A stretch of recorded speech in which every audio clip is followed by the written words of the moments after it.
I'm never sleeping, cause sleeping is the cause of your death. Live by the cold till I take my last breath. I'm never sleeping. I hustle while you rest. We from the cooking still ain't nothing left. Your boy Reality Round Bullard, man. I'm here with another edition of Reality Round with my co-host Chris Black Boss Hawk 215 here to set the record straight. First thing I wanted to say is, man, we've been getting a lot of love off of these first two episodes. So, second episode, we got up to 2,500 views. So I want to say thank you to everybody that's watching. We're gonna keep it going, keep it pumping, keep viewing us. Comment. You know, we're gonna start looking at the comments and getting back to you guys. If you have any questions, comments, things you want to be, you know, want to talk to us about, we'll throw it on the episode. So just want to get that out there, everybody out there that's showing us some love. First topic, good brother. First topic is the big debate: Mike versus the field. Why do we compare him to players current and past? And is it fair? Why do it get done? I believe a lot of times Cat just wants something to talk about. Is it fair? Fuck no. Michael Jordan is the greatest basketball player to ever step foot on a basketball court, period. There's Michael Jordan, and then there's everybody else. 6-0 on the biggest stage in the game of basketball, which is the NBA Finals. Never lost a final series. Never had to use a game 7. Never had to come back from no crazy deficit in the finals.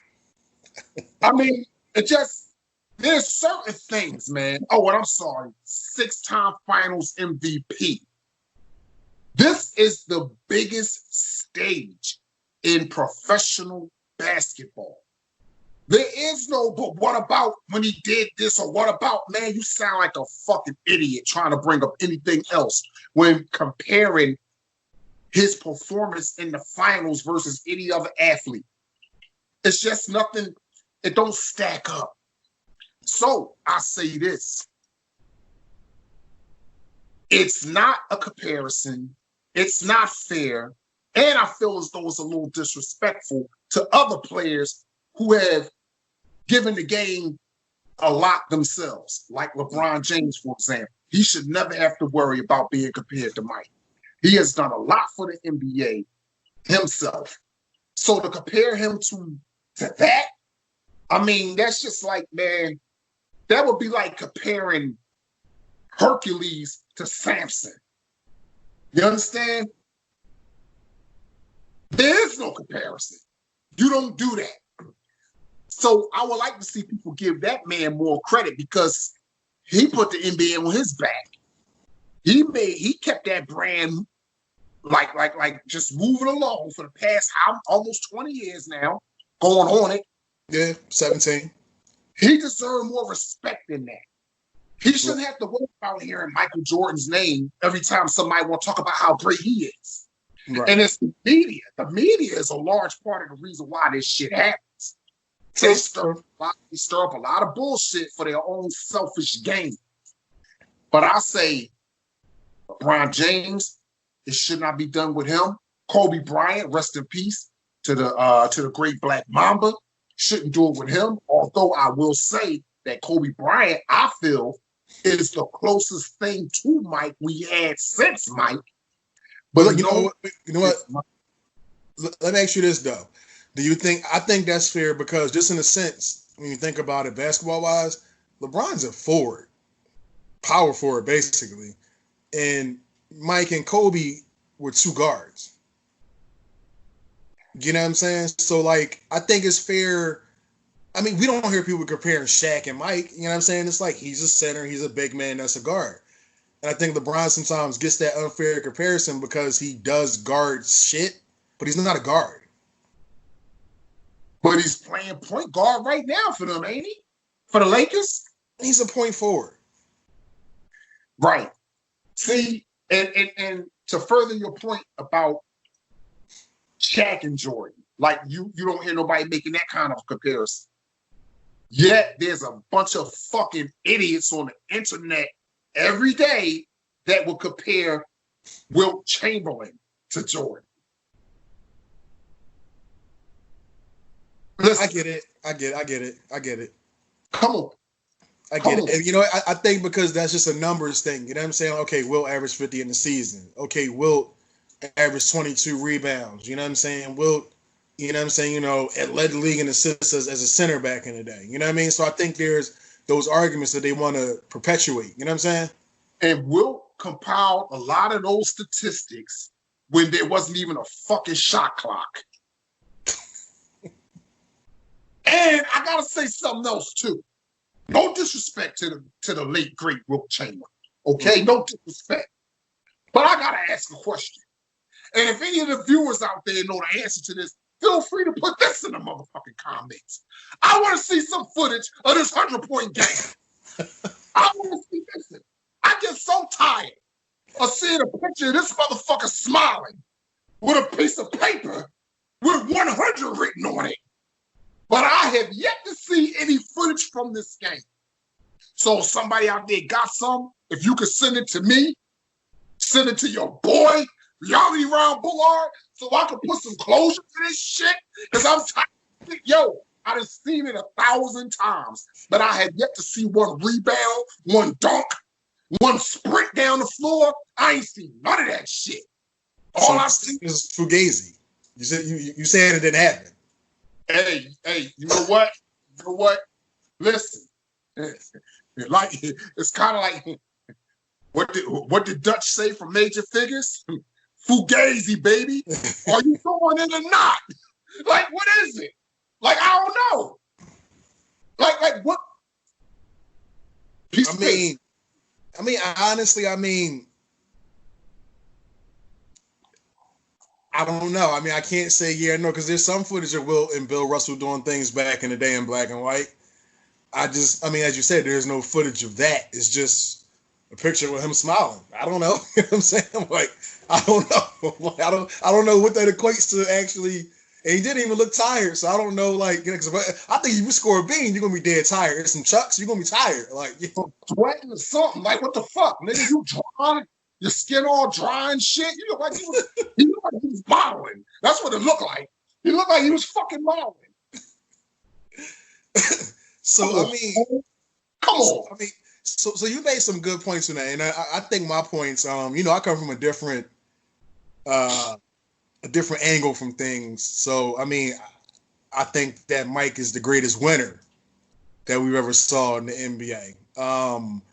And you know, and I say that too, but even calculating the thing of the whole Bill Russell with the whole 11 championships in 13 years or something like that. I'll get him. But you know, it was a different time. There's a lot of different things going on. But I think Mike played at the level that we're used to with the competitiveness, the traveling to West Coast, to East Coast, you know what I'm saying? And playing, you know, going through the beatings he went through with, you know, with Detroit, Boston, you know what I'm saying? Those type of teams, you know what I mean? So, you know, he went through a lot just to get. Don't let the Knicks slide, them too. Well, I think the Knicks was a little bit of a problem, but they wasn't that much of a problem. They were some hacks. They was hacking the shit out of Mike. Well, yeah, I mean, of course, yeah. I mean, that was already laid out from the Pistons. That was the Jordan rules. Got to fuck him up in order to beat him. The crazy thing about that, though, is it's interesting how that went down because after they got past the Pistons, right? I seem to recall, unless my memory fails me, and it usually does not. But after they got past the Pistons, I believe it was the following season, Detroit and the Knicks, they played against each other and beat the living shit out of one another for a whole series. But the Knicks came out on top. Yeah. And Isaiah Thomas, telling Starks, I think, he told John Starks that beat Chicago, don't let Chicago advance. Like, damn, homie. Well, you know, I think a lot of that, you know, but I think a lot of that too was about the dream team situation. I think it was about, you know, you got to think, Isaiah was the man in Chicago. He's from Chicago. And Mike came there and took the city over. So even he admitted, like, yo, you know what I'm saying? I got family and friends like, hey, I want to see you do good, but I want to see Chicago win. They Bulls fans. No doubt. You know what I'm saying? He probably, I was supposed to say, wait, damn, you're supposed to be, you asked me for $1,000, but you almost some, you want the Bulls to win. What? Like, Man, listen, man, it is what it is, baby. That just furthers my point. There's greatness, and then, well. So, I mean, so to further get into the whole LeBron, because, I think that's where it lays right at this point in time in life, sports life, rather, LeBron, Kobe, and Mike. You know what I'm saying? I think that, Kobe, you lost in the finals. LeBron, you've lost numerous times in the finals. Mike is 6-0, so you got to give Mike the edge as far as when you sit those three players down. You know what I'm saying? And, who do I want to lead my franchise to win? I'm going to say Michael Jordan all day. I mean, it might be a lot of BS with that. He might put you through a lot. Players, the team might not like him, but hey, listen, we're winning, man. So you've been slipping slick shit in there left and right. I wasn't gonna say nothing at first. First of all, I noticed when you compared them all, you said you got to give Mike the edge. I'm trying to understand how the 6-0 edge out. What? 5-2 with Kobe, right? 3. 5-3. Yeah, because remember they lost that when Kobe started gunning that Piston series. That Piston series with Shaq, he decided not to pass the ball to Shaq. They lost that one, so you got to put that one on him. And I think they lost to Boston, and he might be 5-2 though. Because I think it was Boston. They lose anybody else? No, they beat everybody else. So I know they beat Orlando. They beat yeah. So they won 2 out of 3. Okay, all right. Yeah, so yeah, okay, I got you. Go. Okay, so 6-0 to 5-2. I'm not even going to talk about that other record. I don't even want to do that. I don't even want to.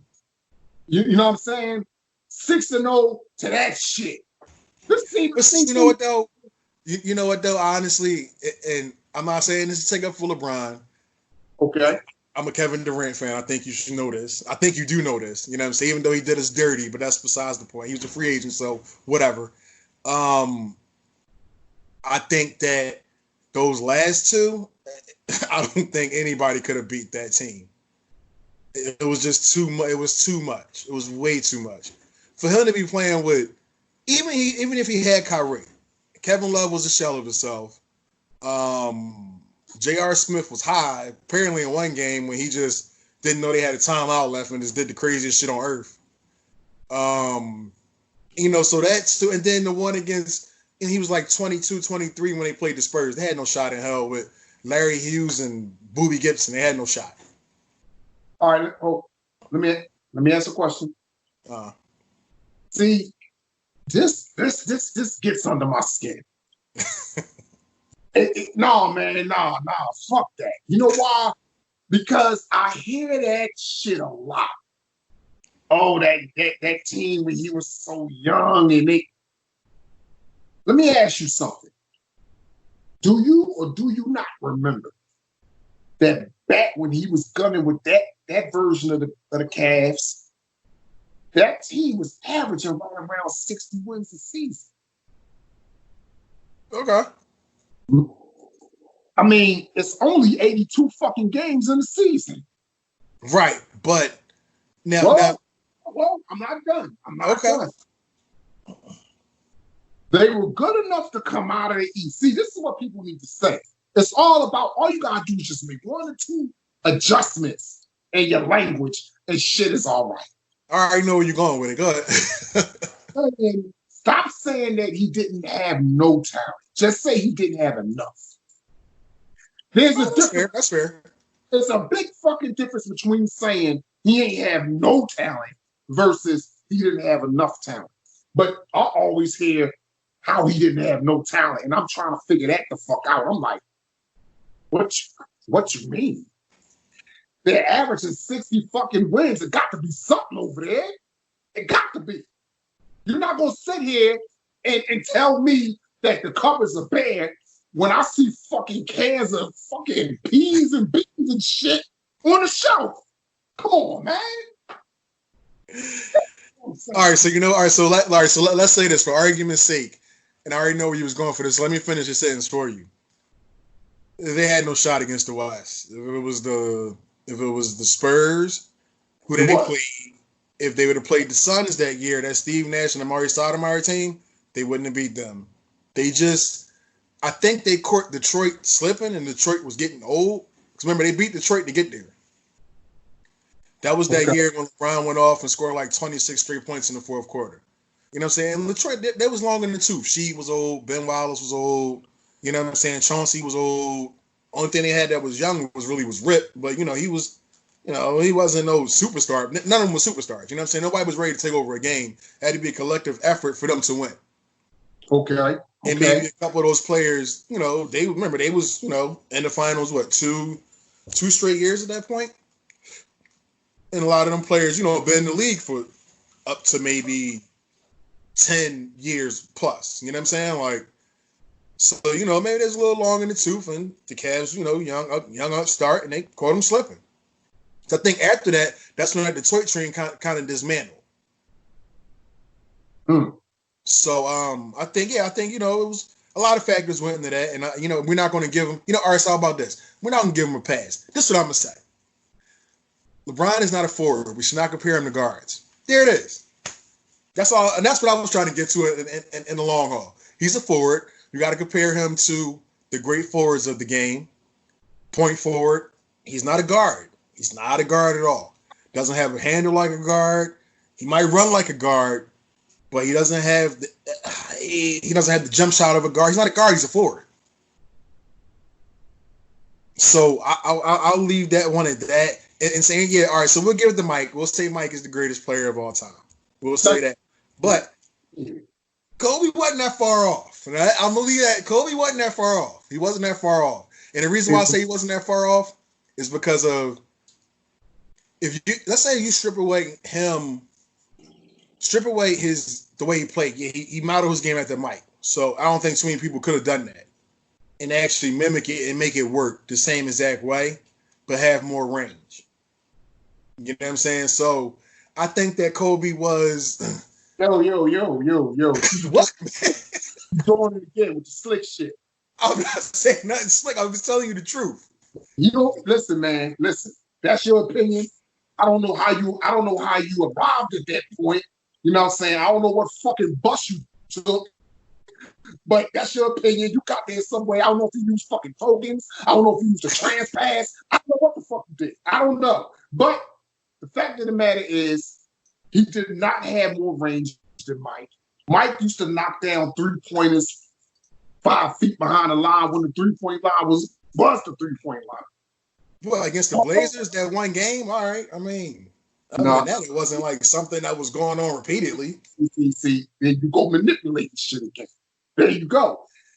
Now, that was just on the final stage where you could say, what, against the Blazers? He was doing it throughout the regular season. He was doing it throughout the playoffs. I'm not saying he was knocking down 6 straight threes in all these games. I'm not saying that. But I am saying he has displayed this ability at other times. He didn't just get hot, just so happened in the finals, and now everybody want to point to that. I mean, they just like that's all that is. They just like that shit. That's why they always showing that. But Mike, I thought it was the fact that, word on the street, and, back my man Martin Lawrence, one of the greatest comedians of all time, word on the street was that Magic took a lot of money off him in the card game, and he took it out on Clyde Drexler the next day. I mean, that was the word on the street, but I wasn't there. I'm just saying that's what they be saying and shit. But, I mean, it sound like it could have happened that way, and if that's what happened, then Clyde should have stayed his ass at home. You know what I'm saying? Maybe he should have came out. He wasn't Clyde. Stay home in the finals. Okay, all right. Listen, man. Listen. If you can't take the heat, what they tell you to do, you stay your ass out the kitchen. All right, so I'm gonna say, like I say, I'm gonna give Mike his props. I think Kobe was, second, and I gotta give LeBron third.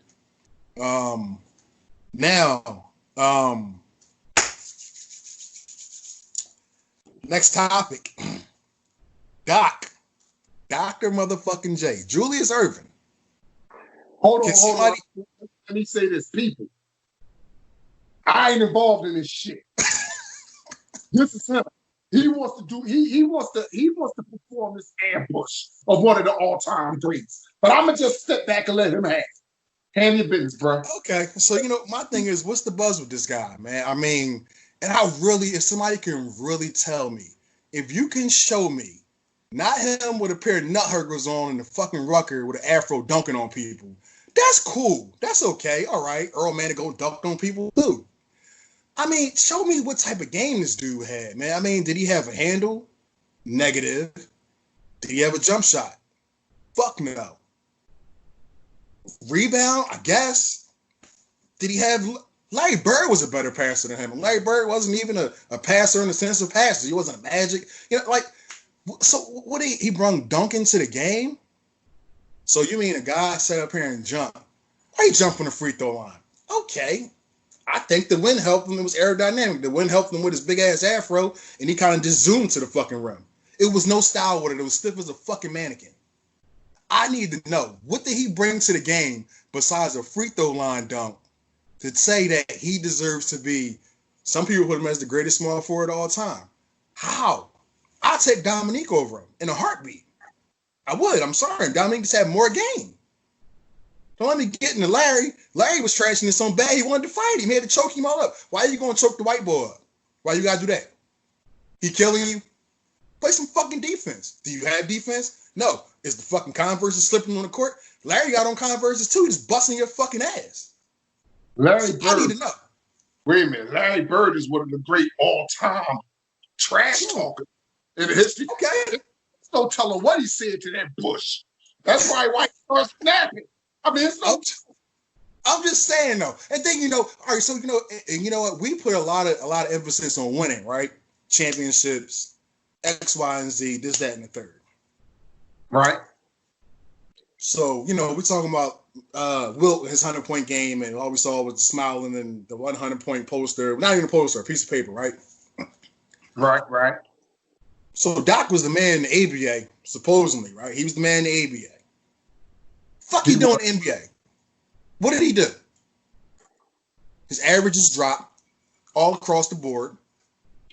They had to get Moses Malone to come in there and save them to win the championship. I believe. Whoa. Wait a minute. Hold on. No disrespect to the great Moses Malone. No disrespect. I'm listening. I'm not denying that he didn't come through and put it down the way it needed to be put down. I'm not denying none of that. But you cannot sit here and say that Dr. J, Julius Erving, was not an integral piece, an integral clog in that machine. What did he do? Andrew Toney was the shooter on that team. Cheeks was the defender, the distributor. Moses was the hustle and muscle down low. What did he do? Doc was the athletic beast that nobody couldn't handle. He was the athletic beast that couldn't be caged. Okay, so he dunked on Michael Cruz. That's probably one of the weakest dunks that get the most hype in life. That corny ass rock the cradle dunk. Come on, man. That's athletic. All right, back in '83, maybe that was athletic. All right, I was just born, so maybe it was athletic. I don't know. You know what I'm saying? I'm used to seeing other shit. I'm just saying, you tell me. Tell me. I mean, I really don't know what I don't know what you want to hear. I mean, Doc is, all right, let me say it this way. I'm going to say it this way.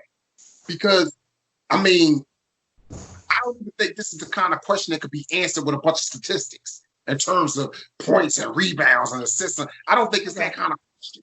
I think it's the kind of question to you're just asking, what did he bring to that court when he stepped on it? Right. And wait a minute. And I just told you.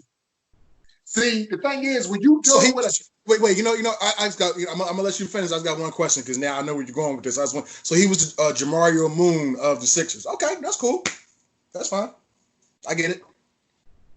Who?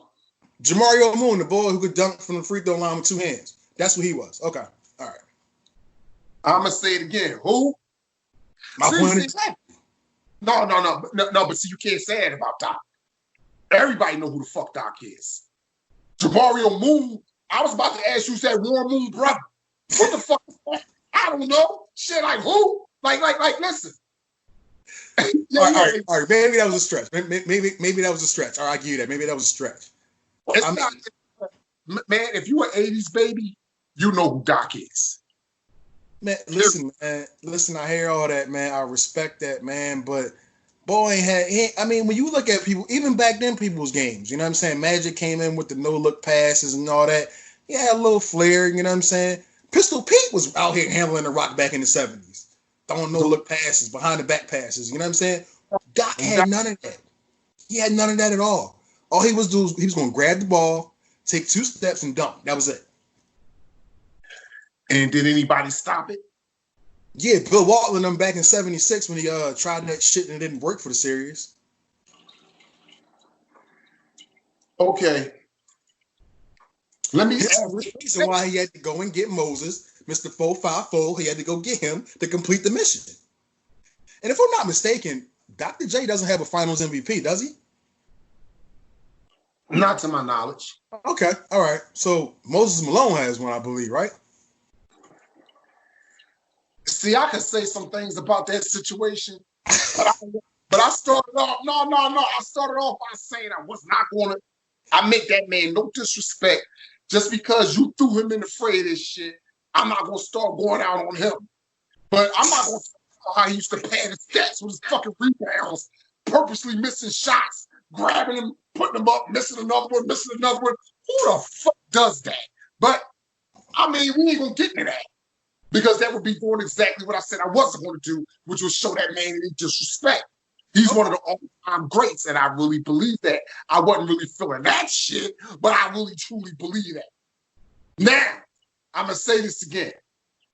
Dr. J influenced a lot of cats that came down the pike after him. And my man, MJ, was one of them. I mean, all right. I mean, okay. I hear that. I mean, I get that. If you could say you influenced the greatest that ever do it, you saying a lot, bro. You saying a lot. I mean, who else was there to influence him by being able to dunk and maybe glide from the free throw line? I mean, it was nobody else. All right, so you know what? Brent Berry glided from the free throw line. I mean, come on. Like, let's really. I mean, if that's all he got, then he's Brent Berry. I mean, I'm not. You know what? Once again, I don't like. I mean, the proof is there. The proof is there. Listen. I don't like disrespecting people because I wouldn't want nobody disrespecting me. You feel me? No, I feel you. You know what, Doc? And this ain't no disrespect to Doc. It's just I think when you start looking at this small forward list and you look at the guys that's floating around this small forward list, you got to start knocking him down. This ain't 79 no more. You know what I'm saying? We in 2020. We got to start knocking him down to where he should be at. Okay, where should he be? Maybe 10? Maybe 10? And that's because, you know, everybody probably tried to get the afro like him and he glided from the free throw line and he wore nut huggers in the rucker and nobody rolled on him. I think he should get some props for that too. You know what I'm saying? So I give him that. I give him 10. That's all I'm saying. All right, well, you know what? I ain't even. People, if anybody has any Sixers fans, I don't care. You probably didn't see him play X, Y, and Z. You know what I mean? You know, because if you did, when I was growing up, you can't be that much older than me. And every jump shot I saw Dr. J took, he missed. And I saw him crying, and his hairline was looking like the state of New Jersey, fucking the state borderline. I couldn't respect him after that. You know what I'm saying? I said, fuck him. Like, you know what I mean? You know, you taking all these shots, you got these little ass shorts on with these fucking high ass socks with these fucking cons on, and you just look trash. You're like, you're not. Man, listen, I don't even want to talk about dude no more, man. Look, 10 at best. 10 at best, and I'm being nice. Because I could probably go 15 better small forwards if I really wanted to. So, you have anything to say about that, good brother? Nah, man. You know what? I ain't even gonna fuck with it. Hey, listen, I tried. You know what I mean? I tried. I tried to get you in a different way.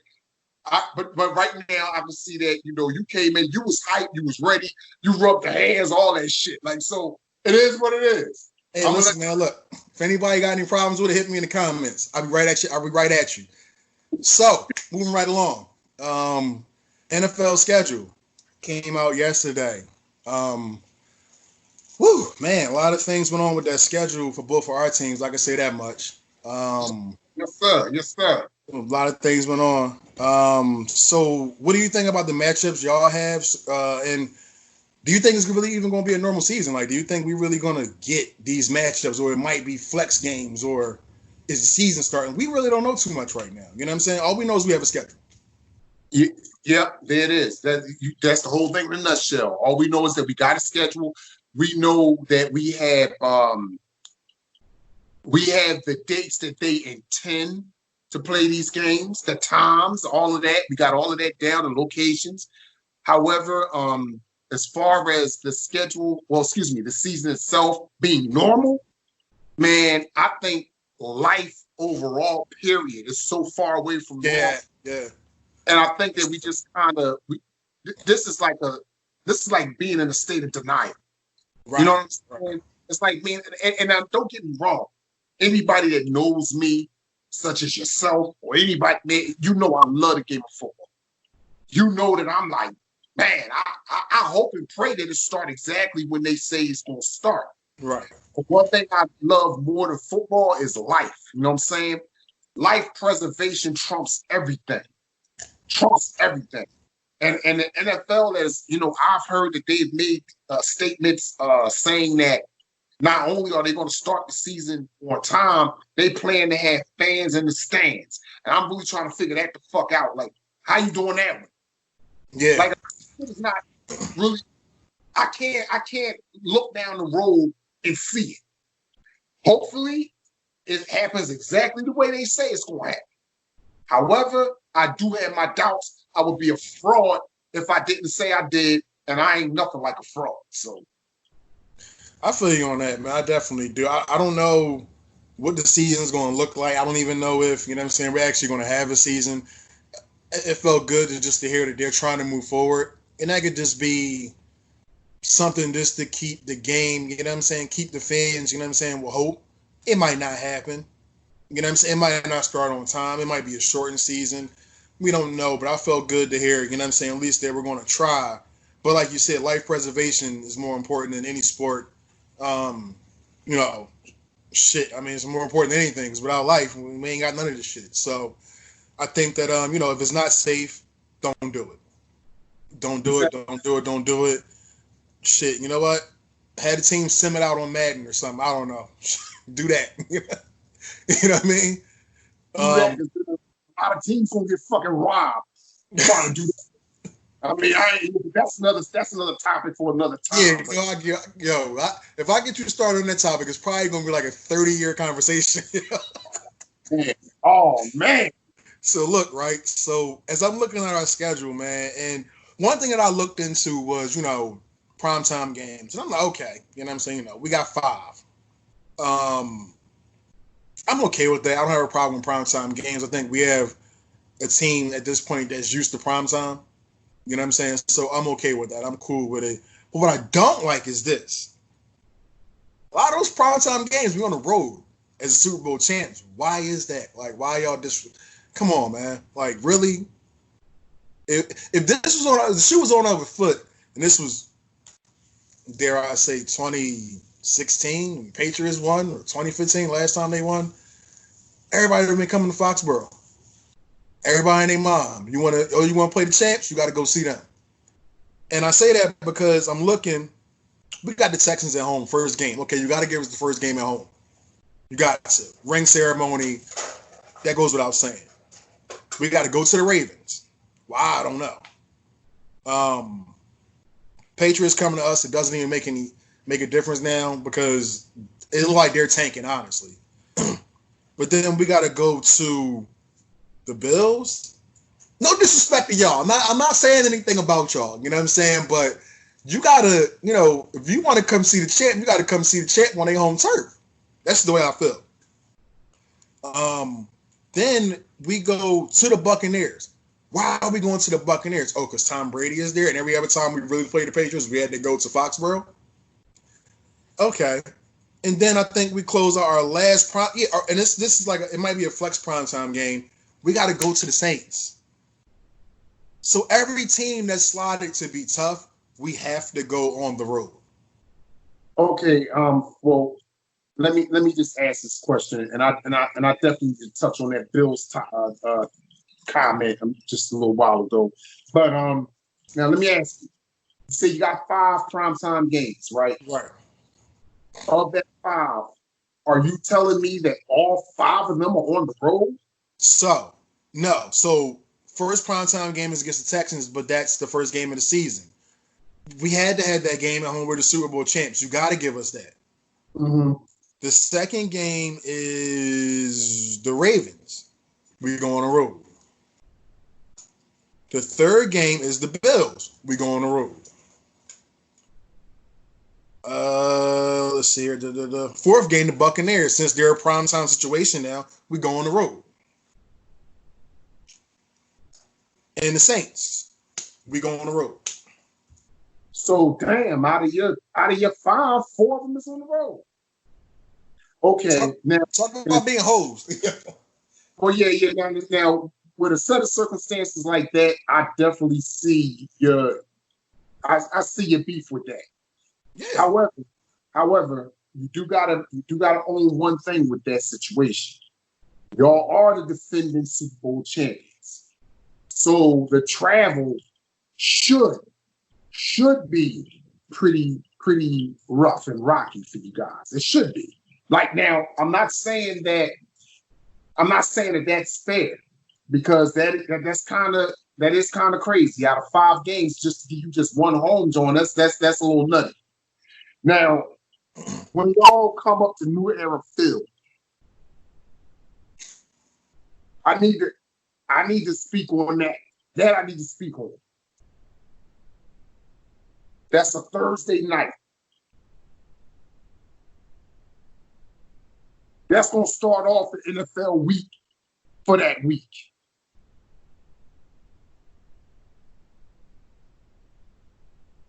See, when you put yourself in the shoes that you guys put yourselves in by winning that shit, wait a minute. This is about to get interesting. I already know it. Now everybody want to know what you're made of. And what better way than to test your resolve as champions than to send you to a place that's been getting shitted on for years when it comes to home, keyword, home primetime appearances. They want to send you to a place where the fans is going to be raucous and rocking. The defense, no, fuck that. The players as a whole is going to be jacked up, revved up, and ready to wreck shit. They want to send you to a place with a top 3, possibly top defense in the league. Because they know that if you could come out of that jungle, if you could come out of that lion's den, then your resolve is definitely the fuck up there. But I got news for you, my man. Don't do it. Don't you do it. Don't you do it. I got news for you, my man. Ain't no fucking way in hell you coming out of there with a W. So you might as well go ahead and wrap your mind around that concept right here, right now. Take that L. If you don't take no other L's in the regular season, and you notice I strategically said regular season, you will take an L that week. Guaranteed. Well, you know, when you the champ, you know what I'm saying, you're going to take everybody's best shot every week. You know what I'm saying? The bullseye's on our back. So I look at it like this, man. I mean, it's just another stepping stone on getting back to that Lombardi, man. That's all. You know what I'm saying? Win, lose, or draw, it's another stepping stone. However, I will say this. And I'm going to say this in the late great words of your man, Mr. PAC. I don't give a fuck about your defense. I don't give a fuck about your stadium. I don't give a fuck about your fans either. Shit. So as soon as I decide that defense ain't gonna be shit, pow, so be it. Now you remember that motherfucker. I'm the one you need to be worried about. And I'm leaving it at that and it's over. That's cool. That's cool. You know what? That's what's up. Rest in peace to my nigga Pop. Yeah, definitely. Rest in peace. But y'all got 5, we got 4. They did us pretty good. 2 on the road, 2 at home. So let me ask you this though, yo. How do you feel like as far as y'all? So now the conversations are not, when will, or you know what I'm saying, is it possible? It's like y'all guys are expected now to be the cream of the crop in the AFC East. Do you think, and I'm asking this in the most respectful way as I can, Josh Allen is ready for that? That's the major question to me. Hell yeah, he's ready. Okay. Josh Allen was born ready. When he touched down this world, it was destined. It was in the stars that he was going to do what he about to do. Okay. All right. Sounds good, man. So, that's how we feel about this NFL schedule. So we're going to leave that at that. Oh, one thing I do want to touch on NFL subject as well. And we're going to do a little snippet. Nothing too deep. Andy Dalton to the Cowboys. Why can't Dak get the fucking bag? Why not? I think he deserves something. And I think, it's something too that Marcus Spears had alluded to that's really key. And he said, everybody's wondering why Dak didn't sign. Oh, they offering this, offering that. How much is that really guaranteed, though? That could be the key thing to this whole, I'm offering you $33 million a year. But are you telling me 10 is only guaranteed? You know what I'm saying? And I think that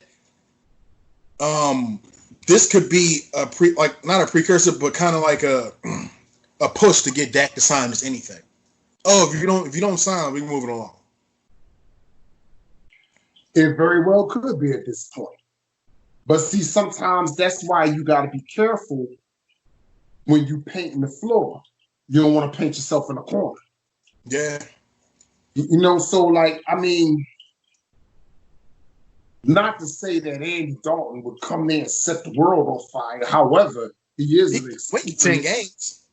That's what I'm saying. He's an experienced veteran quarterback, and he ain't got to do much when he got Zeke back there to hand off to. You know what I'm saying? You got Amari. You know what I'm saying? Well, you got weapons. Yeah. So you know what? I think at this point, right now, both Dak and Jerry are having a pissing contest, and that's why you can't see nothing get done. True. That's what I think is going on. I think they're just having a pissing contest, man. They need to put their egos aside. Jerry getting hammered out. Jerry need to pay that man, and Dak need to shut the fuck up and just, him and Jerry have a in-house private conversation. Right. Keep the media out of it. Keep social media out of it. The only time we as the public should find out anything about that shit is when it's fine. Exactly. You know what I'm saying? So yeah, I think that's going to be key to. They were coined one of the powerhouses in the NFC with drafting CD and having Amari already there and having Zeke having that offensive line. However, one key thing is one of them offensive linemen retired. I think it was Frederick. Don't quote me. I think it was Frederick, but he retired really young. And they got to replace. Man, it was a center. Whoever the center was, whatever, they got to replace him. Like he retired at 29. So that's key too. Whatever. I think people need to look at okay, even if Dak was the signs, the offensive line is still going to be the same because a lot of people don't know, but I know that the center is an extension of the quarterback. You know what I'm saying? Because he's making protection calls as well as the quarterback is making route. You know what I'm saying? Hot routes and all that, whatever. So that's a key part to the offense as well. So I think that that's something that Cowboy fans need to look into as well. Other than that, good luck. So we're gonna switch into something a little different, whatever. And with this crazy time, with this coronavirus and all that, I think everything has been weird. Like case in point, tomorrow in Philly, I don't know if you know, we're supposed to wake up to 27 degrees in May. I've never, my 38 years on this Earth planet, being in Philadelphia, never woke up to a May day that was going to be 27 degrees and possibly snow. So something's definitely crazy with that. But with that being said, this Asian murder hornet, I don't know if it's a hornet that just came out of nowhere and they calling it Asian because the coronavirus is supposedly from Asia. I don't know. Don't know about that, but I do know the motherfucker is a beast. I just want to know where the fuck it came from. You know what? At this point, I would have to say anything is fucking possible. It wouldn't shock me one bit to find out some weird ass scientist somewhere developed this shit. Yeah. And it went left. They got out, stung his ass the fuck up, as they should have for inventing it, but stung his ass the fuck up. Right. And now they want to blame. Now they just want to name it whatever the fuck they decided to name it, and say, "Hey, man, look, if this fucked up is bad enough, now here come these Asian fucking hornets." I mean, brother, all I can hope is that wherever they came from, whatever wherever the origin truly is, all I can hope is that they get a containment on that situation. Because I could see many ways how that could be even worse than what we're going through right now. Yeah. Because, I mean, that's something, honestly, and I was thinking about this a lot of different ways, man. My mind is crazy. Shit, you don't want to stay in? We'll make you stay in. We throw these damn hornets out here. How about that?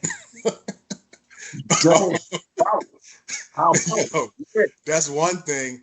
Yo, and as always, man, and I hate to say this, The Simpsons predicted the whole situation. Somebody put it online in 96. They had an episode with a doctor, and it was people out there protesting like, we need a cure, we need a cure, we need a cure. It was some type of disease that was going around, and somebody messed around and knocked the box over coming out that was in a box truck or whatever. It was like a box of hornets. And they are trying to be killer hornets and start killing everybody in the crowd. And like I said, as usual, The Simpsons is always, I don't know how, I don't know who the fucking writer is, whatever fucking, I don't know. Always some shit that happens is always like 10 years before it was on the fucking Simpsons. You know what I'm saying? That's a little weird. That's weird. Remember they predicted the Cubs winning the World Series? I'm like, what? Like, how does that happen, man? It's just weird stuff. Remember and it wasn't The Simpsons, but it's a lot of cartoon stuff that I had sent you that after Mamba had passed or whatever.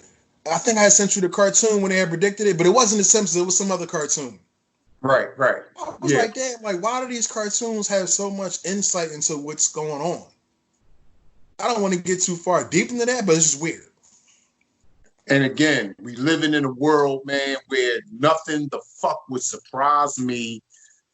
Sometimes, I forget exactly what they call it. It's like a mental illness of some kind where you have people who they arrange their own disasters just so they can be the hero. You know what I'm saying? Like they'll go out, they'll set a fire where people could be laying up in their house sleep. They'll set the house on fire and then call 911 and get everybody the fuck out the crib. Right. But you the one did this shit. That's like, crazy, yo. It is crazy. In my lifetime, I've heard about over the years, nurses, doctors. Sometimes they would intentionally make patients sick just so they can now turn right around and cure them. Like, I mean, shit is wild, bro. Shit is wild. Weird. We're gonna call it what it is. It's fucking weird. And I think weird. And this is the one thing I can say is whatever. You're a little more blessed than me, but I swear I'm more blessed than a lot of these younger kids out here, whatever, to see different eras and to see how shit has changed so much. You know what I'm saying? It's like I'm like, yo, like this shit ain't the way it used to be. It's not the way it's supposed to be either. But I'll deal with y'all bullshit. But my third eye is looking at y'all too. Like, yo, this shit is weird as fuck. Like, come on, man. This shit ain't, you know what I'm saying? Like, this ain't supposed to be going down this way. And over time things grow and shit happens, whatever that, we need to, be on top of. But this motherfucking Hornet, they got this Hornet boxing. I was looking on World Star or whatever. They wrestling praying mantis. When the hell you ever seen a damn Hornet wrestling praying mantis? Now see, yo, I'm gonna send you some links, yo. I'm gonna send you some links. Yeah, do that, because that shit right there, it just sounds like it just speaks to my point. That sounds like some old fucking genetically engineered shit. You know what I'm saying? Like that sound like something that some egghead scientist set somewhere with fucking bifocals this damn thick. And he did that. He created that. Because you're right. I ain't never in my years heard no shit like that. How the fuck they even get that close? That's my thing. And the one joint, it looked like it's on like this cardboard type of like white cardboard type of deal or whatever. And it's another joint where it's like they're actually like outside somewhere. But I'm like, how the fuck these two things even connect? You know what I'm saying? Like, and I don't think they do naturally. That makes sense. That definitely makes sense. Praying man is what they're like. Don't they spit? Don't they got venom or something? They spit. Grasshoppers spit for sure. Praying mantis do too. They may. I'm not 100% sure about them, but I know grasshoppers. They definitely do spit. Their spit is very, very sticky. Yeah, I think praying mantis is the one. It kills some type of bugs that get into like, what is it? Some type of special some flowers we have here in the U.S. is the reason why we have so many praying mantis. You don't see them as much as you used to back in the day, if you notice. Remember, back when we was younger, you would always see a praying mantis somewhere around. But now we don't see them as much or whatever. But however, some type of flower that used to grow in the U.S. whatever, and they were there to protect the flower or whatever. And they would spit on anything that got on it, but it would kill them. Okay. So yeah, they joined that, and I think they were nationally protected. You could kill the praying mantis, you might go to jail. I mean, oh no, you will go to the hood, but you know what I'm saying? Like, yeah, you definitely, that was all. Yeah, no doubt, you're right. If you got caught, you definitely do some foot top, definitely. Right. So, just funny how they got them boxing all of a sudden now. I don't know. But the move off of that, we're gonna get into something a little bit different too, man. We're gonna switch it up a little bit. You're gonna know why I'm laughing after I say this. So why do you think people get offended when nobody wants to fuck with their hard-headed, disrespectful ass kids? Oh man, here we go. I'm gonna let you say. You know what? I'm gonna let you take the reins on this one, good brother. Me personally, and I've always felt this way.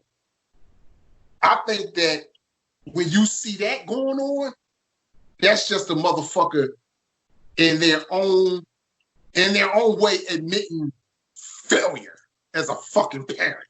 Right.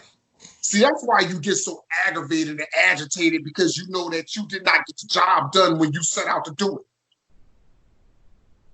People need to get one thing straight, especially with this generation that's coming up now. Just because your kids are quiet in their bedroom or sitting off in the living room quiet, you don't hear them, that don't mean that everything is all good. You need to know what that motherfucker's doing, what they're watching. What kind of activities are they engaged in? Yeah. The internet should not raise your kid. Bro. Use to raise your kid.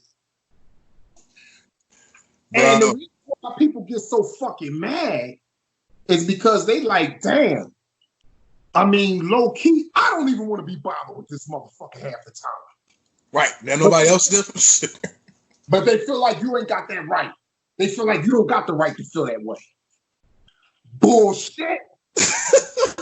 Don't. Maybe if you had done a better fucking job raising this little sack of shit, I would. But hey, Who am I? What do I know? I know how to fucking lie. Hey, you know what? I know when I want to be a part of some shit, and I know when I don't. Yeah. And that's the type of shit I definitely do not want to be a part of. You keep that, bro. Shit. I feel you, man, because, you know, and I've been around some kids, whatever, who, like you said, might be quiet in one sense, but you start listening and they're in a whole nother world with other kids, you're like, this little motherfucker is crazy. Like, yo, tell other kids, sit your black ass down. Like, you ugly as shit, dog. Like, nigga, you none. Fuck you, you ugly. Shut the fuck up. What the fuck are you talking about? Or you know what I hate? When they break some shit and nobody know what happened. Man, you know what? Now, we all done been there, though. We all done been, in fairness to that one, we all done been there, but shit. I'm going to tell you a story, yo. Craziest shit ever. I can't name names. I shouldn't even be telling this, but if they find out, fuck it, whatever. It happened. So, a couple living together, right? And girl has 2 kids, not by the guy. Guy has his own son, not by the girl. Separate kids. They co-parenting, cohabitating. So they've been letting the kids get the snacks over top of the stove. So now the father is cooking oodles and noodles on the stove. Not paying attention to the kid too much. Must have went up. I think he went upstairs to the bathroom or something, whatever. He got it on the stove. Take, 3 to 4 minutes for oodles and noodles to cook, whatever. He taking a piss, whatever. I don't know if he was doing. Could have been taking a shit. I don't know. He wasn't around. Kid comes downstairs. Proceeds to do what he's been told to do. Oh, just go over top of the stove when, you know, you want some snacks. Little nigga, you didn't see the stove on? That's step one. You didn't see the stove on. You couldn't wait until somebody came downstairs because somebody got to come down and turn these oodles and noodles off. You didn't make them. Jumps on the stove, knocks a rag onto the fire, gets his snack, sees the pot go on fire, goes back upstairs with a snack. Meanwhile, downstairs is ablaze. So now, you know, everybody's panicking. Oh my God, what happened? Nobody knows. Everybody outside, oh, I forgot to tell you that I had knocked the rag on the stove or whatever and the pot caught on fire. So now the mother is upset with that child that's not hers. The father's trying to defend that child. It's no defense, but it's your child. You just got us. We don't have got nowhere to stay now. So, you know, I mean, that situation turned into a whole nother thing where people start fighting over a whole nother situation, but it was really over that. Now, your dude done got into some shit with somebody else. Well, your mom's dude, cousin, they got into something, whatever. Then you get rolled on now because they already mad at you because now they peoples ain't got nowhere to stay and they cohabitating with them now. But you could have just checked that whole situation right then and there. But you want to keep defending. And it sounds like to me they did what I see get done so often, what I've seen over the years. You gotta nip dumb shit in the bud. Yeah. And that's always been the kind of person I am, bro. If I'm not gonna sit back and watch you do some shit that I know could be potentially disastrous. Right. I'm gonna say something.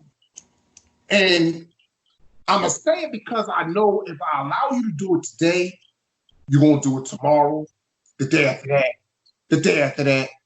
It's gonna become it's just gonna become a bad fucking habit. Yep. And I know for a fact that this is gonna be the outcome. I'm gonna keep it as I do, keep it on it with myself about this situation. People tend to look the other way, or should I say, look differently through the same set of eyes, depending upon who they're assessing at Yep. that moment. Yep. All of a sudden now you don't see no fault, no blame. That's fucking annoying. And see, the thing is, what that will do, what a lot of people don't, either they don't notice or maybe they just don't care. Maybe they feel like, fuck it, I'll risk it. That will make a person have a strong dislike for yours. Right. Because you already know what it is, but you just doing some, come on, I understand, but you gotta, you know what I'm saying? And this is the one thing that people don't understand, whatever, too.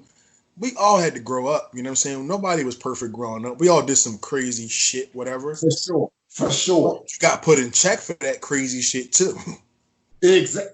That's all I'm saying. You know what I'm saying? Like, it's as simple as that. I hate when a motherfucker, that's just, that's just a kid being a kid. What the fuck? What? All right, you know what? You're right.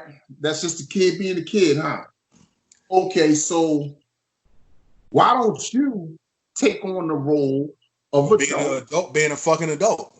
And treat that kid the way that kid needs to be treated at that time? Because it's like I always say, one thing that annoys the fuck out of me, if your kid did some shit that deserves a kick up the ass, don't give him a little smack on the hand. You understand? That shit, that annoys the fuck out of me, man. And guess what? I'm going to get some justice. You're going to need a little kid bench. In some way, shape, or form, I'm going to walk away from this shit feeling good about the situation. I refuse to let it go down like that. Oh, I'm going to get you. Trust that. You're going to get one up on me, little nigga. No, fuck that. Exactly. Yo, man. You've been like that since I knew you, though. I can't even front. Yo, man. You used to do shit to people. Why the fuck? Fuck that, man. Nah, man. Cause listen, you can't let these motherfuckers get away with this shit. Yeah. Yo, I was one time, right? And I ain't gonna say names in this scenario either. Long time ago, I was at a cookout in a certain part of the city. Little young motherfuckers out there throwing a football around. Now I'm sitting there, I'm chilling, I'm minding my business. I'm noticing that the football just keep on making its way over toward me. Right. So I say aloud a couple times, like, yo, can y'all kind of take that over that way a little bit? Right. I ain't being ignorant about it. You know what I'm saying? I'm just asking, can you motherfuckers move? In a polite way. Right. When I was doing it that way, what I noticed was all of the adults that was out there at that moment, everybody was so caught up in their own conversations, in their own world, nobody noticed this shit. Right. So I said to myself, okay, I see what type of time everybody on. You hear me, but you trying to ignore it. Oh, no, I said, if that ball touch me, cuz, it's going down. So I'm sitting there chilling. Every time my peripheral catch that fucking football in the air, I'm cutting my eyes. I'm checking like, huh? It hit the ground, boom, boom, bounce over. Little motherfucker run, pick it up. But after he pick it up, as he run it back, he gotta look at you on top. He look at you like, that's how you know. That's how you know they don't. Right. I said, okay, cool. We all playing. Now I'm officially playing. See, I tell niggas this shit all the time, bro. If you're playing games with me, but ain't nothing happened, that's only because I ain't playing yet. Right. But when I start playing, you will know. You'll know the difference. So, like I said, a couple more times that ball was in the air. It hit the ground. My peripheral was watching it. That shit hit the ground. And you know how sometimes a football, you do that little wobble roll? Right. Shit hit my foot. I said, I'll be damned. Pick that fuck up. Fucking Jim Kelly style. Going deep Andre Reed. Now all of a sudden I got everybody's attention. Right. Start snapping out that bitch. I said, yeah, I did it. Fuck us up. I've been saying to stop throwing that fucking football over here. None of you motherfuckers around. Now it's on the roof, everybody eyes big as plates. Whatever you niggas want to do. But I'm gonna say this stuff. Where that shit went down at, the funny thing is, there was a few motherfuckers out there I didn't know. But I knew the majority of the motherfuckers that was out there. Right. So what nothing jumping. Right. Even if I was out there dolo solo, I stay carrying. Oh, yeah, all right, no. All right, no. So it is what it is, baby. Right. It is. Yo, man, funny shit. Funny stories, man. Funny. Yo, we got to get into more of this too, man. Like funny lifetime stories, man. I want to say one. I'll make it quick though, whatever. Because that reminded me of a time we was on a certain block we used to be at. You know what I'm saying? And this bull. All I'm gonna say is this, whatever. I'm not gonna get too deep in the story because again, we don't want to name names. This bull kept just talking crazy, whatever, and you kept telling him like, "Yo, stop playing with me, man. Stop playing with me." And then the next thing I know, his legs was in the air and he was on the hood, and there was this loud sound. And then he was looking all stupid, and I'm like, "He said stop playing with him." Life would be so much easier if motherfuckers would just listen. That was one of the funniest moments on that block, man. Because I was like, because it was like happened so quick that everybody was talking, and it was just boom. I'm like, what the? Oh, well, I guess he said stop playing. What did he say? You feel me? I mean, yeah. Like, I'm not speaking another language. Right. If I said cut it the fuck out, cut it the fuck out. And there wouldn't have been no physical shit. But I guess, some cats they ain't satisfied until they get there. Yeah, until you get slammed, then you walking around talking about your cousin who you ain't, never mind. Anyway, so look, right? Getting into physical altercations. Perfect segue. So Tyson, Tyson been looking really crisp and clean, man. Looking real. He like he lost a lot of weight. So now here's the thing. It was reports about him taking a 4-fight promotional boxing joint, whatever. He came back and dispelled that, but he did say he is trying to get back into the ring for maybe 2 or 3 fights at 4 rounds apiece. So, how do you think with him the way he looks? Because he is 53. He is Tyson though. But do you think all this shadow boxing, whatever, is going to translate to him getting in the ring with somebody? You know what I think about that, bro? I think that if it can be done by someone, then Mike is the guy to do it. I mean, Tyson is a rare breed of human being, man. Rare breed of human being. I think that he's another person. He's another person that we saw him. We ain't gonna see that again. No, man, never. Yeah, because I mean, even at 53 years old, man, he throw them things better than a lot of cats 22, 23 right now. You know what I'm saying? Technically, honestly, he looked faster than Floyd. I'm like, hold up. Like, this boy out here looking like, like, how fast was you? Now, me personally, whatever, I'm a little bit younger than you. So I can only see Tyson off of mainly a lot of stuff he was doing off of, you know what I'm saying, watching YouTube, you know what I mean? Because 86, 87, 88, 89, I was, watching, but I wasn't really into it, you know what I'm saying, But as I got older, now, you look back, even when you look back, it's like, damn, he was hitting dudes hard, man, like. Hard as shit. And it's like crazy, and it looked like he'll still break a nigga solar plex, like seriously. Still, man. And that's crazy, man. That's why I say I don't. If anybody can do it, he can do it. Now I'm not saying he can, but if it can be done, it'll be done by the likes of him. Because like you just said, man, it don't look like he dropped off with that shit, none at all. No, the speed is there, man. It's there. It's definitely there. Now the only thing, so two things, whatever. One stupid thing, and I told you about this before we even jumped on today. Tyson Fury dad called him out. I mean, I don't know if I'm not a racial dude. I got white friends, but don't think just because your son beat Deontay Wilder that your whole family could beat black people. Let's stop that. Like, because I think that's where this is going with them now. It's like y'all like Wilder is. I don't know what was going on with him with that fight, or whatever, and I don't know if this was set up or whatever, but he looked really weird that fight. So I'm gonna leave it at that as far as that goes. But no, I never known you, Mr. Tyson Fury. I'm Mr. Tyson Fury's dad. I never known you to box. I'm talking to you personally. Don't do that, man. Nobody wants to see a murder in the ring. I don't personally.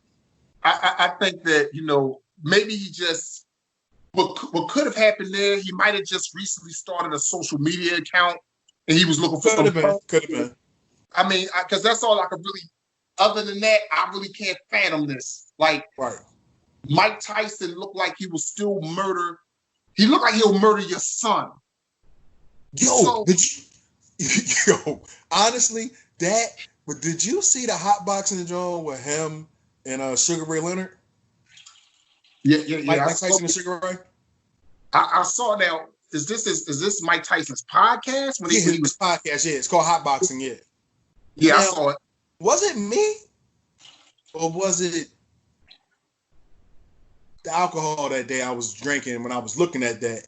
Because it looked like Sugar Ray was almost like, this nigga gonna swing on me? Like, do I need to, like, he looked like he was a little, I ain't gonna say shook, but like he was on guard, like, yeah, all right, Mike, this nigga crazy. I've heard a few people say that, though. You know, he was like, kind of like, all right, I feel you, but like, I got about a jab in me, and I'm running out the door. I mean, you got Mike is an intense dude, man. That dude, he's intense, but he's emotional. I can say he's really emotional, man. He's a real emotional dude. You know what I'm saying? And it's not wrong with that. It's not wrong with that at all. Some people are emotional. You know what I'm saying? But that don't mean he's sweet. Oh, no, not at all. Not at all. One of the realest cats that ever walked this planet, I think. Yeah, hey, yo, Mike, man, hopefully you get a chance to look at this. Hopefully, yo, man, we need to holler at you, man. We're trying to get with you, bro. Trying to get with you, man. No doubt, man. You got to be a guest on the reality realm, man. You got to, man. Definitely, man. Definitely come over here and holler at us, man. You know what I'm saying? We need a dude like you to just spit the real. Because when we talk real, as you see, whatever, you know what I'm saying? It's no holding no punches, whatever. I don't agree with my man Ryan all the time. Ryan don't agree with Chris all the time. But we, you know what I mean? We just talking real shit. No doubt. Yo, so all right, so transforming from that, let's go to this. I got a new start, bench and cut. Got a new one, man. Got a new one. And I'm keeping it with the blackness, man. Black quarterbacks who I think don't get enough credit. Just off the rip, we don't get enough credit as being black quarterbacks. It's always been that stigmatism. Oh, they don't understand. They don't know how to do this. They don't know how to do that. And I'm glad that now this is one thing too. I want to put this out there too. Whatever. Does Mahomes get credit? He's not all the way black. He's half black. Does he get credit as being a black quarterback? I don't know. I say yeah. Man, that's one of those questions that, you know what? That question is just like an option route in football. Yeah, where a receiver could just on certain routes, he just has the option of running to different spots on the field. Right. And that question right there, the answer to it would depend on who you ask. True. Trust me, when I tell you, if I ain't said nothing else real this entire episode, you best believe that was reality. It depends on who you ask as to whether or not he would be viewed as a black man or not.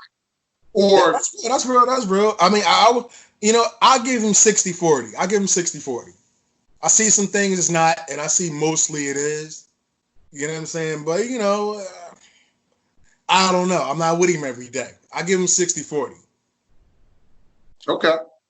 But now, so let's get to this start bench cut. I'm sorry I diverted from that. I just had to ask that question. That was a burning question in the back of my head when I had thought about this. So, if you got a choice, we're going to throw the 3 black quarterbacks that are the most thought about and probably the most productive. 3 black quarterbacks that are the most thought about and probably the most productive. And I'm glad that now, see, this is one thing too. I want to put this out there too. Whatever. Does Mahomes get credit as being a black quarterback? I don't know. I say yeah. Man, No, I ain't gonna say the most productive. I'm not gonna say that, but the most thought about black quarterbacks, whatever, of this recent era, and going back a couple generations as well. So we got Lamar Jackson, Michael Vick, Randall Cunningham. Who are you starting? Who are you benching? And who are you cutting?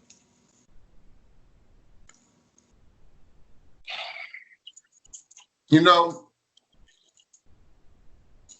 I'm gonna do it this way. This I'm gonna do it like this. I'm starting Randall. I need reasons too. I need some reasons too. I'm gonna get a reason. Okay. I'm starting Randall, and the reason why I'm starting Randall is because, to me, Randall Cunningham was like the initiator of that dangerous quarterback. If you look, the boy was the ultimate weapon. The ultimate weapon. And you know what? You stole my thunder on that one. He Sports Illustrated did that. They put him on a cover of that magazine. He was in mid-pass with his box nice and trimmed. He was in mid-pass. Oh, this joint was crispy. Man, that joint was crisp, bro. You know what I'm saying? Side cut. You know he used to cut his hair, right? What's that? You know he used to cut his hair, right? Marv used to cut him, right? Yeah, Marv, yeah, Solomon's. Yeah. No doubt. But go ahead, though. But no, though, like on the real, man, and the reason why I say starting him is because when I look at all three, I still think that he's definitely, to me, the best. And it's hard to say that with regard to Lamar because it's still so early. But I think he's the best passer of the three. I mean, one thing Randall proved later on in his career when he got with a receiver like Randy Moss could get down the field. Well, when he had weapons, period, on that Vikings. Yeah, he was loaded. He was loaded, yeah. He showed everybody, I could wing this football around. You know what I'm saying? I could put the ball around, and he had a strong arm. He could throw the ball 70+ yards easy. I think it's like 80. Well, shit. Actually, that was that distance competition. Yeah, 80. Yeah.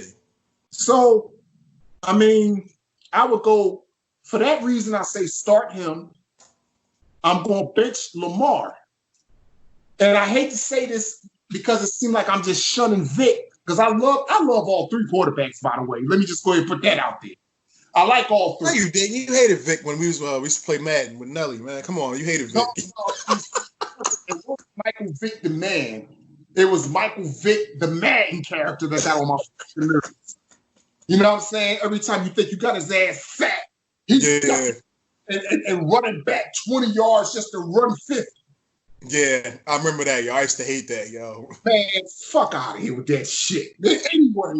Anyway, but yeah, I'm going with Lamar because I feel right now that Lamar long term is going to be a better passer than Vic was. I mean, you know, early on in Vic's career, as with Lamar, they both did a lot of running. But when I look at Lamar throw the rock, I don't think his arm is as strong as Vic's, but I think he's a little more accurate. That's fair. And because and again, man, much respect to all three. I don't even like saying that Vic got to get cut, but in this scenario, he gets the red slip in the locker. Okay, all right, that's cool. I mean, hey, listen, look, you gave your viewpoints, and I gotta respect those. I'm gonna go with you the same way starting. I'm gonna go with Randall just because I think Randall was the more sound quarterback out of all of them as a complete quarterback. So I gotta give him that. Absolutely. I'm gonna have to bench Vic. And I have my reasons for that. I think Vic wasn't really given a fair shot offensively wise with what he was surrounded around. in the way the scheme was surrounded in Atlanta. They pretty much told him, you're going to run. Remember, it was him, Worthington, and TJ Duckett. It was like the full house backfill in that joint. You know what I'm saying? Like, Yeah. you know what I'm saying? So it wasn't like, okay, we're going to try to help you to gain some passing skills. And some of that might have been his fault because he got too much fame too fast. Too much fame and too much money. And there was nobody there, I don't think, to help him. He admitted to that in his 30 for 30. He admitted to that. He definitely did. So I would have to say that. I think if Vic, I remember seeing games when Vic would, it was this one game against the Dolphins. I mean, who didn't do this against the Dolphins? But it was still Michael Vick. That was when I knew he could actually play quarterback, like 24 for 28, 300 yards, like 3 passing touchdowns. And he was sitting in the pocket. And also when Andy Reid got a hold of him, that was a different Michael Vick too. He was older. He wasn't as fast, but he was sitting in the pocket. And he did make the Pro Bowl there. He did lead them to the playoffs one year. So I got to give him that. Even retransforming his career, coming from Atlanta and all the problems he had there or whatever, and just legal problems, stuff that has stressed you out. You know what I'm saying? To come back and recreate yourself, I got to give you props for that. Lamar, I don't fucking like him. And I'm going to tell you why. I've seen you before. Man. We've seen you before. And I think that, honestly, he gets a lot more credit than he deserves. I don't think he should have been the MVP last year. I really don't, honestly. I don't. Just because of the simple fact, dude, your best games were against the worst teams in the league. You threw 6 touchdowns against the Bengals. Sorry, Bert. You threw 6 touchdowns against the Dolphins. You threw 5 touchdowns against the worst teams in the league. So the majority of your touchdowns came in those 3 games when you was just trashing them. You know what I'm saying? The team was already trashed. I think the Browns too. He might have did the Browns dirty too. Teams in shambles. But when you play real, like, playoff caliber teams, that shit didn't even matter. Whatever you did, and you wasn't throwing those 6 touchdowns. You wasn't. Right. And a lot of your stuff, and that's what I think.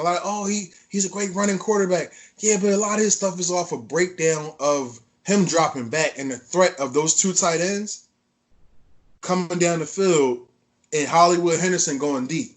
That's the threat. Clear it out. I'm running. It wasn't like Michael Vick when, like I said, Worthington and TJ Duckett back there, and it's like, y'all running. I just don't know who got the ball. That was like a wishbone offense. Okay. So I didn't like him in college. I don't like him in the league. And I could be wrong. He might be one of them dudes that prove me wrong. I've been proven wrong a lot of times. I just don't like. I think it's a lot of hype, not a lot of substance. Gotcha. At all.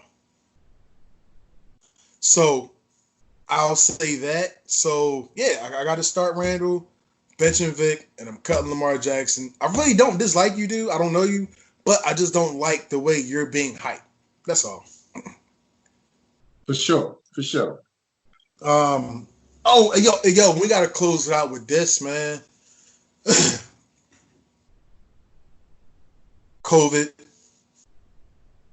murder hornets, Skittles, and fake dreadlocks. Why is it okay? Why is it okay? Why is it okay for dudes like, why is it okay for this dude to come in here and get away what he gets away with and getting away and actually about to get away with the craziest shit ever? Dudes like Big, dudes like Pop die for this shit. That's number 1. Number 2 is this. Dudes like Capone and Noriega shooting it out at Hot 97. And some real shit.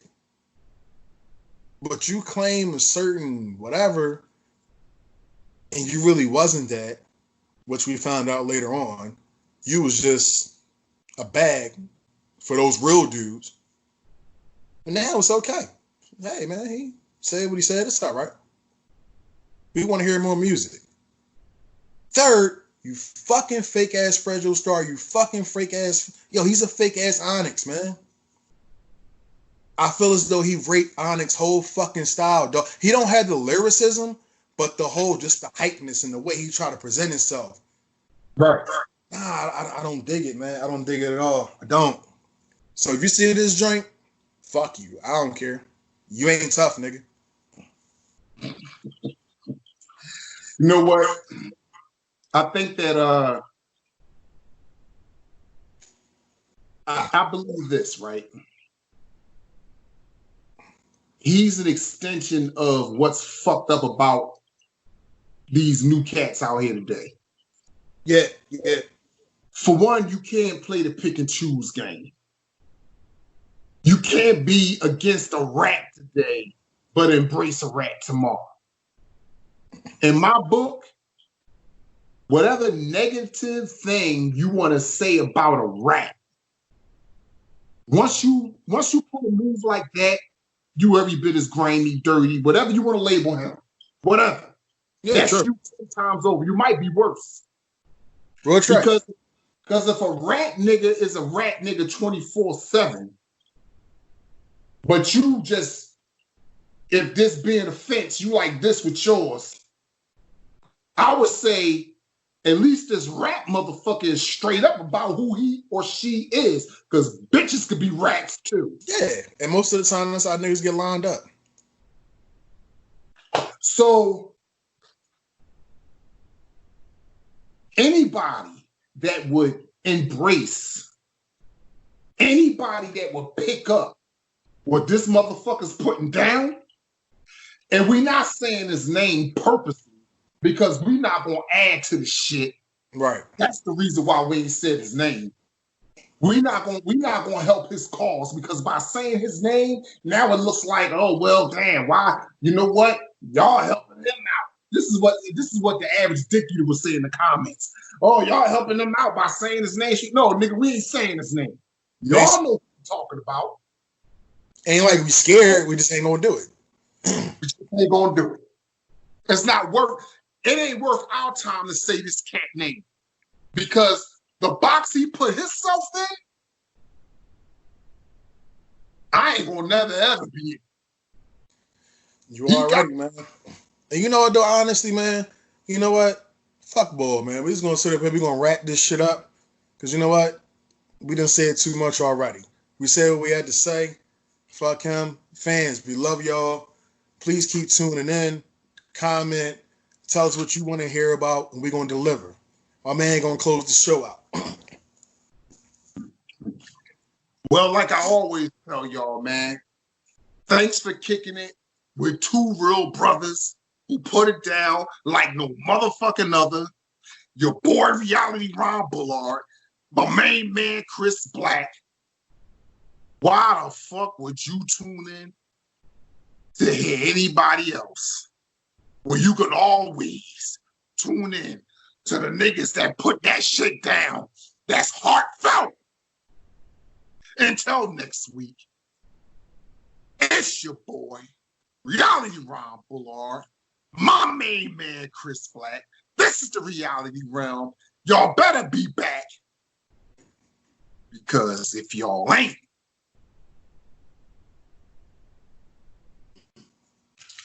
then y'all every bit as whack as that cat with the candy paint. Y'all know what I'm talking about. But no, real shit. Thank you. Love y'all. Keep tuning in. Keep commenting. Until next time, it's your boy. I'ma holla. And that's reality.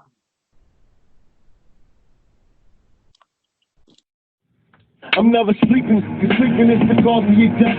Live by the code till I take my last breath. I'm never sleeping. I hustle while you rest.